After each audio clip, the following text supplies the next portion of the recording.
Welcome to another The History Of video. In this one, we'll finally be getting around to covering one of the lesser known and stranger camos utilized by the US military, the Desert Night, or Night Desert as it's sometimes called, camouflage pattern. Though it's been a little while, if you haven't already, take a look at our video, The History of the US 6-Color Desert Camouflage, as these two have something of a shared history. So let's start this one up without any further delay.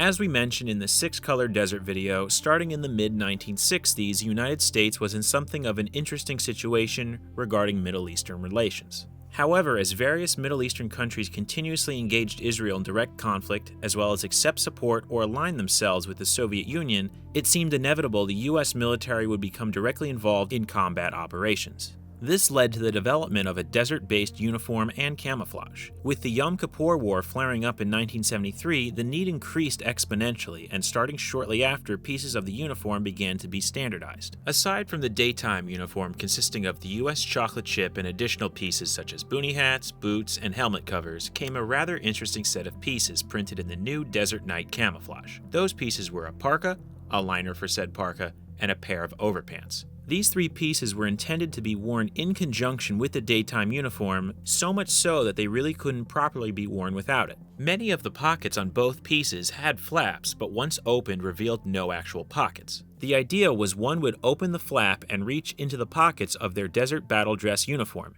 DBDU for short. As for the parka, it was actually based on the older US M1951 fishtail parka, which was first utilized by the US military during the Korean War. The earliest photos of these pieces are dated around 1972, with field tests happening later on in 1976. Pieces were finalized in the late 1970s, with distribution beginning around the same time as the DBDU, 1981. However, they were only issued on a limited basis to certain units, such as the ones stationed in the Sinai as a part of the MFO, or Multinational Force and Observers, keeping the peace between Israel and Egypt, as well as ones participating in training exercises such as Operation Bright Star. Though this pattern never quite became mainstream or well known, it did become more prevalent during the Gulf War. Though still somewhat limited, it was here these pieces began issued to certain units of the US Army and Marine Corps, with some even ending up in the hands of British SAS units. So, some of you are probably wondering, why such a strange pattern? How does this help conceal the wearer at night, and how well did it really work?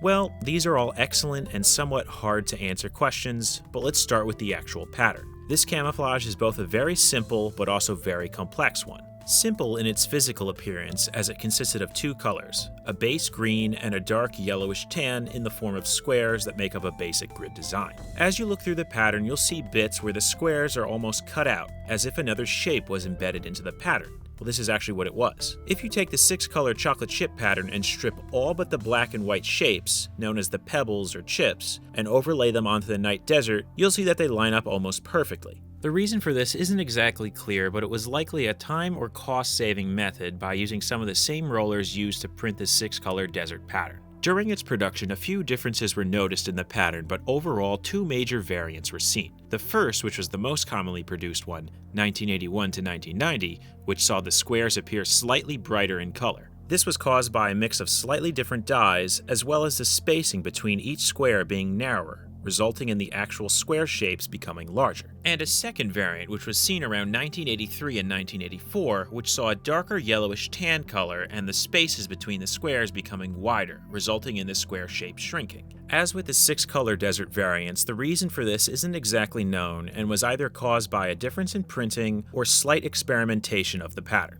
When you see typical camouflage, it often includes a number of colors and shapes with the goal of having as little uniformity as possible to hide the wearers at various distances. That's the case with most other camo patterns, but not the night desert. This pattern was developed to conceal the wearer from night vision devices rather than in a physical environment. During the 1960s, with the advent of more refined and large-scale uses of night vision, militaries began testing out ways to conceal their forces from them. Though still up for debate, one of the earliest alleged attempts was the Soviets' development of the step stare or sunray pattern seen on KLMK uniforms in the late 1960s, which was made to try and trick NATO night vision in addition to the naked eye. So, not to be outdone, enter the US Night Desert's grid pattern, which was developed to trick early night vision devices.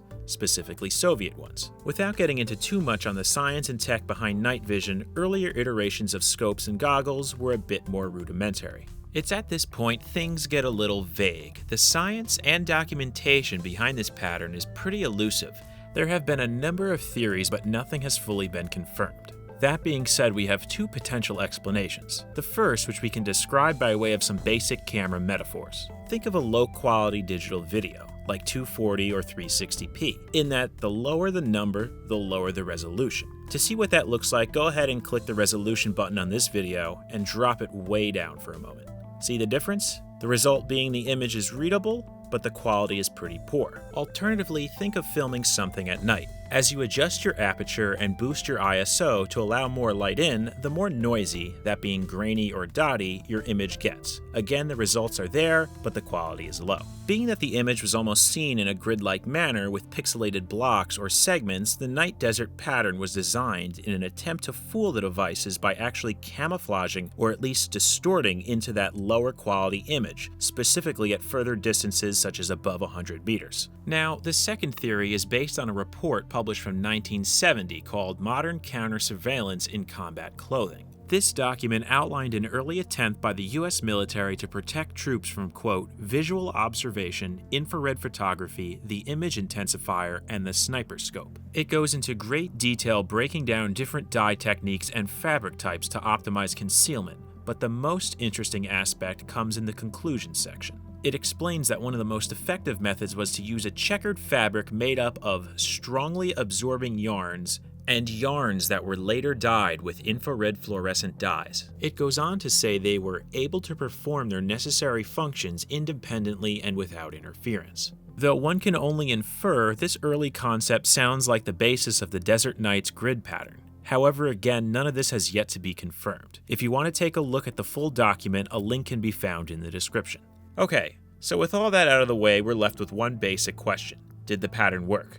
No, not really. The issue was that the pattern had been worked on since the early 1970s, but wasn't really used in a combat scenario until the early 90s. During that 20 or so year span, the camouflage had more or less stayed the same, but night vision didn't. As the US military sat on the aging pattern, technology was evolving and getting better. This resulted in the night desert camouflage more or less becoming obsolete. In a now somewhat famous study by a Marine Scout sniper unit, forces found that the desert night camo didn't work all that well compared to other items available to them. In the test, which took place in Saudi Arabia, the Marines took the 6-color desert, the desert night, over white snow parkas, and a thermal survival blanket, and tested their concealment abilities at various distances in different positions with the naked eye, in infrared tow sight, PVS-4 and PVS-5 night vision systems during both an overcast cloudy night and a mostly clear night with partial lunar illumination. The results? Night desert camo pretty much lost all but the naked eye tests. However, it can be said these were US systems and the areas they tested it was mainly smooth and sandy.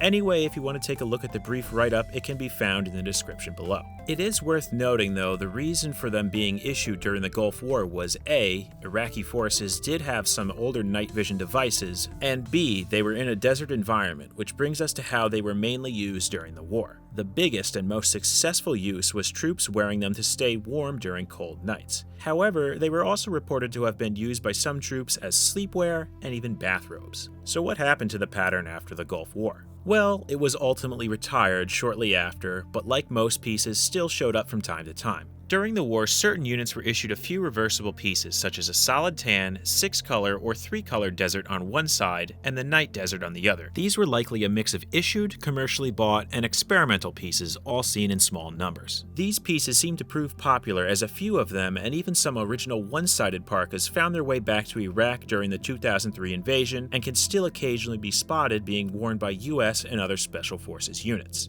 Outside US military circles, the pattern has seen use by Jordan on a series of reversible jackets used by Special Forces, the Air Force, and the Public Security Directorate. These versions range from the original pattern to altered ones, where the size has been rescaled or the color has taken on a more bluish or blackish gray appearance. In recent years, it has resurfaced in commercial pieces such as boonie hats, reversible jackets, parkas, and so on, and was even used for a number of fashion pieces as early as the late 90s. And with that, we've come to the conclusion of another episode of The History Of. This one has been a long time coming, but we'd like to thank Discord user Japan On for providing a bit of the information and a lot of the pictures. Hopefully this brought a bit of insight into one of the more mysterious US camouflage patterns out there. Remember to subscribe and hit that bell for notifications, or just check back for future videos right here on Uniform History.